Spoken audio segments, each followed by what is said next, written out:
안녕하세요. 뉴스반장입니다. 해외를 종횡무진 돌아다니며 글로벌 호구 외교를 펼치고 있는 윤석열 대통령 내외.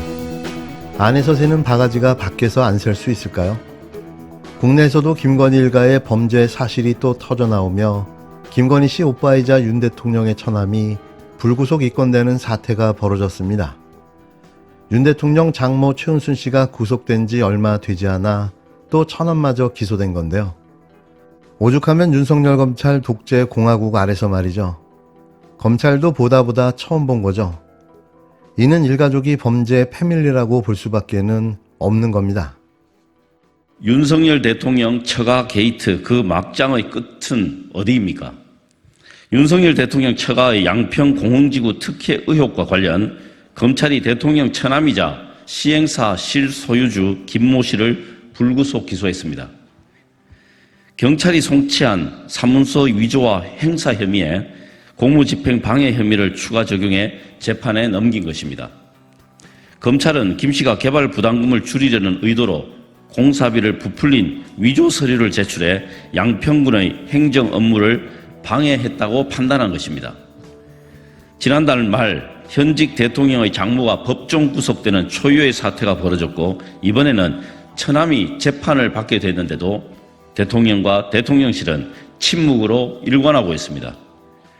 윤석열 대통령은 언제까지 무책임하고 무성의한 태도를 보이려고 하는지 묻지 않을 수 없습니다. 국민께 소상히 해명하고 사과하는 게 싫은 것입니까? 아니면 처가 문제라서 철저한 수사와 엄정한 처벌을 입에 올리지 못하는 것입니까?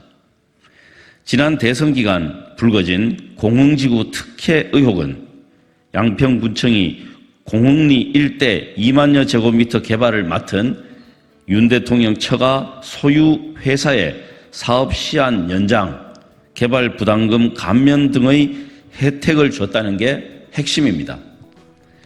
허위 공문서를 작성해 사업 기간을 연장해준 양평군청 공무원 3명은 지난 6월 기소됐는데 이 중 안모 국장은 최근 또 다른 대통령 처가 특혜 논란이 터진 서울 양평 고속도로 종점 변경안을 제시한 총괄 책임자로도 알려져 있습니다. 이 정도면 양평군청 처가 카르텔이라 해도 손색이 없습니다. 도대체 윤석열 대통령의 처가 게이트 그 막장의 끝은 어디입니까? 양평에서 무엇을 획책하고 얼마나 노린 것입니까? 서울 양평 고속도로 종점 특혜 의혹 국정조사는 피할 수 없습니다. 윤석열 대통령은 대통령 처가 게이트에 대해 국민 앞에 사과하십시오. 국민의힘은 대통령 처가의 의혹을 씻어주기 위해서라도 국정조사를 수용할 것을 촉구합니다.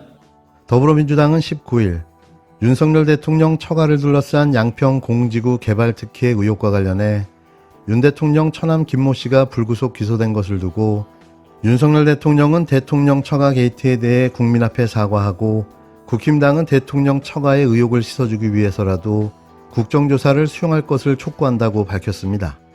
권칠승 수석대변인은 이날 국회 소통관 브리핑에서 지난달 말 현직 대통령 장모가 법정 구속되는 초유의 사태가 벌어졌고 이번엔 처남이 재판을 받게 됐는데 대통령과 대통령실은 침묵으로 일관하고 있다고 쏘아붙였는데요. 그는 윤석열 대통령 처가의 양평 공지구 특혜 의혹과 관련해 검찰이 대통령 처남이자 시행사 실소유주 김모 씨를 불구속 기소했고 경찰이 송치한 사문서 위조와 행사 혐의의 공무집행 방해 혐의를 추가 적용해 재판에 넘긴 것이라고 밝혔습니다. 이어 검찰은 김 씨가 개발 부담금을 줄이려는 의도로 공사비를 부풀린 위조 서류를 제출해 양평군의 행정 업무를 방해했다고 판단한 것이라면서 윤석열 대통령은 언제까지 무책임하고 무성의한 태도를 보이려 하는지 묻지 않을 수 없다고 직격했는데요. 그러면서 국민께 소상히 해명하고 사과하는 게 싫은 것입니까? 아니면 처가 문제라서 철저한 수사와 엄정한 처벌을 입에 올리지 못하는 것입니까? 라고 따져 물었습니다. 특히 권수석 대변인은 지난 대선 기간 불거진 공흥지구 특혜 의혹은 양평군청이 공리 일대 2만여 평의 개발을 맡은 윤 대통령 처가 소유 회사의 사업을 시한 연장, 개발 부담금 감면 등의 혜택을 줬다는 게 핵심이라고 지적했는데요.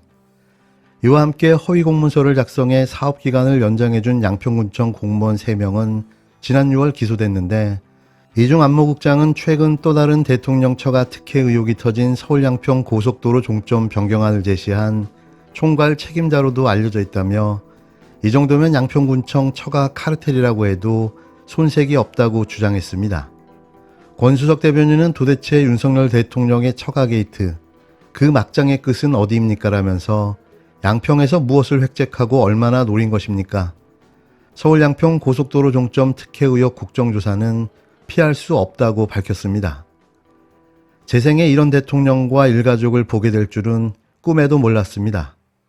어쩌다가 희대의 범죄자가 대통령이 된 걸까요? 이동관 후보자를 방통위원장에 임명하는 날은 윤석열 대통령이 윤석열 검사를 지워버린 날이 될 것입니다. 국정원 언론사찰 문건과 관련해 후보자는 모니터링 수준의 보고서다라는 말만 반복하며 정부가 만들어도 되는 문건이냐는 질문엔 결국 답을 하지 않았습니다. 국정원 사찰 문건은 언론인, 종교인, 예술인 등 닥치는 대로 뒤를 밟고 제거 작전을 펼쳤던 증거물이었습니다. 이로 인해 명예가 훼손됨은 물론 직장에서 해고되는 등 무고한 이들이 피눈물을 흘려야 했던 전대미문의 사건이었습니다. 해당 사건을 진두지휘한 원세훈 전 국정원장은 물론 문건 작성에 가담한 수많은 이들이 죄의 대가를 치렀습니다. 2017년 국정원 수사가 이루어지던 당시 이동관은 직권남용으로도 방송법으로도 적용할 수 없는 공소시효가 모두 지난 후였습니다. 당시 이 사건 수사를 진두지휘했던 이는 윤석열 서울중앙지검장이었습니다. 이동관은 청와대 대변인 시절 농지법 위반과 관련해 국민일보 편집국장에 수차례 전화를 걸어 기사를 빼도록 외압을 행사했습니다. 이에 대해 입사 동기이고 아는 사이니까 인정에 호소한 거죠. 기사도 결국은 나갔습니다. 라며 뭐가 문제라면서 오히려 고개를 치켜 세웠습니다. 그러나 박근혜 정부 이정현 전 홍보수석은 개인적으로 친한 KBS 보도국장에게 읍소했다. 실제 방송 편성에 영향이 없었으므로 처벌할 수 없다고 주장했지만 법원은 방송사에 영향을 미칠 수 있는 지위에 있었고 실제 방송 편성에 영향을 주지 않았다 하더라도 객관적으로 영향을 미치려는 간섭이 있는 경우 이 사건 조항을 위반한 범죄가 성립한다고 판단하며 유죄를 선고했습니다. 이 잣대로 본다면 이동관 후보자는 인사청문회 대상자가 아닌 수사 대상자가 되었어야 하며 고위공직자가 아닌 범죄자로서 죄의 대가를 치러야 할 사람입니다. 이 사건을 진두지휘했던 사람 역시 윤석열 서울중앙지검장이었습니다. 1년 전 수많은 국민들이 윤석열이라는 사람에게 대통령의 권한을 준 이유는 강골검사로서 살아있는 권력에게도 칼을 들이대듯 공정한 세상을 만들어줄 거라는 기대감 때문이었을 겁니다. 하지만 자신이 유죄로 결론 내린 사건조차 사면을 시키며 면죄부를 주더니 이젠 칼자루까지 쥐어주고 있습니다. 더 이상 강골검사 윤석열은 존재하지 않습니다. 권력을 누리기 위해선 그 누구와도 손을 잡겠다 혈안이 된 권력자 윤석열 대통령만 존재합니다. 윤 대통령이 임명하려고 하는 이동관 후보자의 새빨간 거짓말 3가지만 말씀드리겠습니다.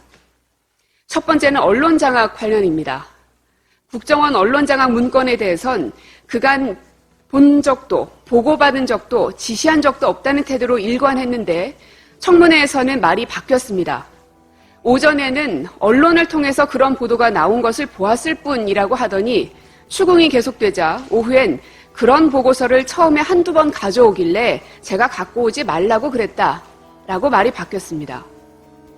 윤석열 서울중앙지검장 당시 수사팀이 작성한 수사보고서상의 국정원 직원들의 구체적인 진술은 언론장악 문건의 지시자로 홍보수석실을 가리키고 있었습니다.